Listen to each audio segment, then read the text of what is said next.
I do not want to be disingenuous to ignore systemic issues that we all experience. Talk your talk.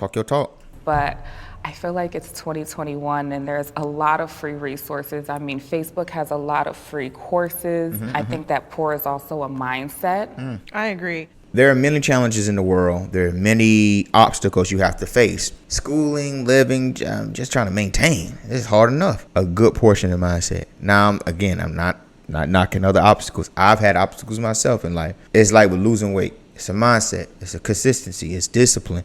It's just showing up every day, putting in the work, putting in the time. It's not until you are in the process. You don't have to be done with the journey, but I understand when you're in that process, the moment you want to give up is the moment that you got to keep pushing forward. So I agree, a great portion of it is mindset. People in general don't choose to be poor, but since I've been here specifically in LA. I mean, I grew up poor, so I have been on both sides of the coin.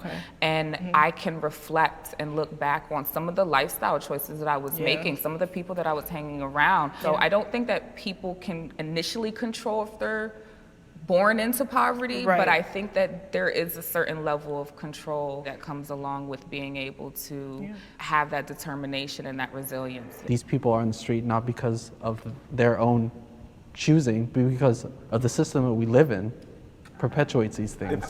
Y'all saw her, right? I can speak. Bring it back. Choosing because of the See it? system. Y'all see this now. I've seen this look many times in school, at work, in life. I've seen this look like, come on now. That look your mama give you, like, Ma, I took the chicken out the freezer. I come from a family that once relied on welfare and food stamps. Shout out, Ty. What up, man? And I have been blessed enough to make millions. I've seen him on CNBC make money. So I've seen him before. So yeah, he's doing the thing. Millions of dollars in real estate. But had I bought real estate from 2005 to 2008, I'd probably be bankrupt today. I just bought it at the right time. People wish to be rich, they don't want to be rich. The difference is, do you take action? I don't want to be rich, but I also don't want to be poor. I'm happy in the middle. Now, I agree with this man saying. I agree what he is saying. Now, I ain't want to say I ain't want not be rich. There should be programs set in place to help people get out of their situation. There should be opportunities, certification, trades, grants and schoolings to help people from lower incomes or mid income. Will make it harder for them to get access that somebody who has affluent, I think I'm saying the word right, access or has the tools to get them to where they're trying to go. There should be tools in place to help people to get out of their situation. There should be tools in place to help people get assistance. Don't just say, okay, this is what you need to do and go down that road. Have people help you there. Have people guide you there. It's difficult being in an environment where you're looking around and there's nothing to pull on from your past experience and nothing your parents or your close friends have been in a situation like this before. So I understand that there's most people don't want to be rich, and a lot of people don't want to be poor. They want to be somewhere in the middle. But what he doesn't understand is the middle is squeezing and squeezing, especially now with inflation coming, the widening of the gap between the rich and the poor. Again, I'm off capitalism, work hard, do your thing. What I'm not for is the gap is so wide that you can't afford basic needs. The gap is so wide that the other side may say, oh, you're lazy. Should not exist. To me, they should. If you work hard for what you want in life, you build that company, you build like say an Amazon or a Microsoft or a Facebook, listen. You worked hard, you did the right things, you followed the proper channels, and you worked that hard to get there. I don't see no problem with no billionaire or trillionaire. I don't see how anyone could ever spend $1 billion.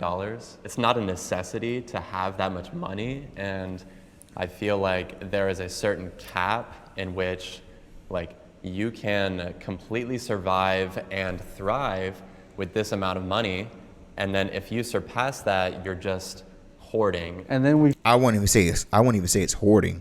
It's just some people just got that innate beast like, I'm going to work my butt off and I'm going to change the world. I'm going to work my butt off to make sure I never go broke again. I'm going to work my butt off to provide a better life for my kids like my parents did for me.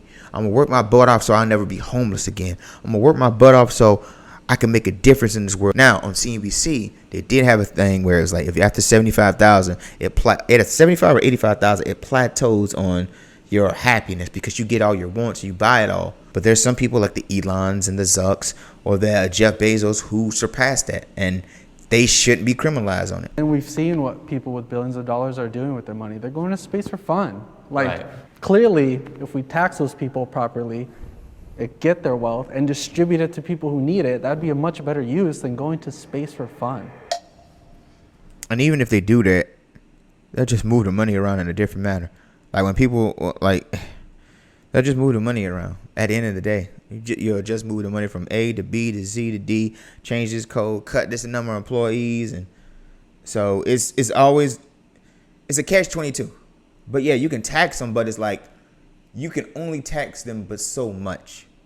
You can't keep taxing and taxing and taxing and it solves your problem. You say like we got to keep taxing them and taxing them and taxing them because they want to go to space. Listen, that's their prerogative. They worked hard for it. They did the right proper channel. Cool. You're not going to the root of the problem. On surface level, it seems cool. On surface level, it sounds nice. But what about the education system? What about there's certain neighborhoods? Maybe you need a grocery store. There's different things you can do with the money. I agree, but can't tax them to like infinity and solve all the world's problems. Personally, I don't think there's an issue with billionaires existing. The issue for me is that they need to be held accountable the same way poor people do. And I'm talking about the justice system. When you look at a lot of billionaires who have gotten that way because of the just incredible amount of value they've given to society, I won't even talk about a huge, crazy billionaire. I'll talk about Jay-Z, who's a billionaire. He made amazing music. That's how he became a billionaire. Government's job to interject and say, okay, you have too much, we need to give it away. I mean, it would also never happen in any other arena. No one's gonna go, hey, Simone Biles, you have too many gold medals. We're gonna take them from you and we're gonna give them to the other people who weren't as talented as you. I completely agree. I completely disagree. I feel like that is the government's job. And Jay-Z, like you said, Jay-Z made his money from music. That's his labor. He's a musician. He's selling his talent. Jay-Z put in his work, but also he diversified. He's not talking about that. He's talking about labor right now. He invested in the alcohol, then he's using other people who are harvesting the wheat, the agave. They're breaking their back. They're using their labor. So do you think that he shouldn't invest in those people? Should they just like say, the hell with your dreams, I'm not going to invest in you? The jobs. What about the jobs? What about the jobs? Like he's talking like, oh, it's a bad thing to break your back and labor and do all this. Listen, bro, it's a job. I have a job, and especially where your level you are at in that company and what you're doing, I can feed my family. I can take my little girl to Disneyland. A job is the basics, and I ain't want to say bottom level, but it's like the basics of earning money in the country. Unless you're one of the few people who are smart and can take a few dollars maybe they were given, or a refund check or whatever, or stimulus check, and take that money and flip it, stack it, do all the other stuff and start a business. Most people gotta fail. Most businesses fail after their first year. You need jobs, man. Jobs. If the pandemic taught me anything, it showed me we're all connected, and you need people who have jobs. They're having jobs. Yeah, but how much are they getting paid for their jobs? Or those jobs in the third world where they're getting paid pennies, Yeah, and then versus Jay-Z no makes job. millions off their labor. How much do you pay your employees? You think harvesting than isn't enough? going to exist? When people ask that question, and especially if it's about money, people get on my nerves when they detour from that. You pay them maybe $15 an hour, $20 an hour, or I pay them salary. You don't even have to say a number, just say salary. Something. People get on my nerves when they do that stuff. Someone who works for me is a single mother. I pay her $50 an hour. Talk that talk, Todd. See? You see what Todd did? Todd did what the other girl didn't. Gave a number. Yo, like, you can help a lot of people. That's saying more than enough. It just infuriates me sometimes, guys. And I think that people that are providing jobs and opportunities, you can hate on them all you want, but at the end of the day, like, nobody would work that job if it wasn't in some way, shape, or form worth it. Exactly. People who make $1 billion get a fraction of the value they create. Everybody here who has a business understands. I tell you right now, that man been in business. The way he did it like this, it's like this, broad shoulders. That man been in the game for a minute. Just a wiggle. And he got the white hat on. That's somebody's father right there.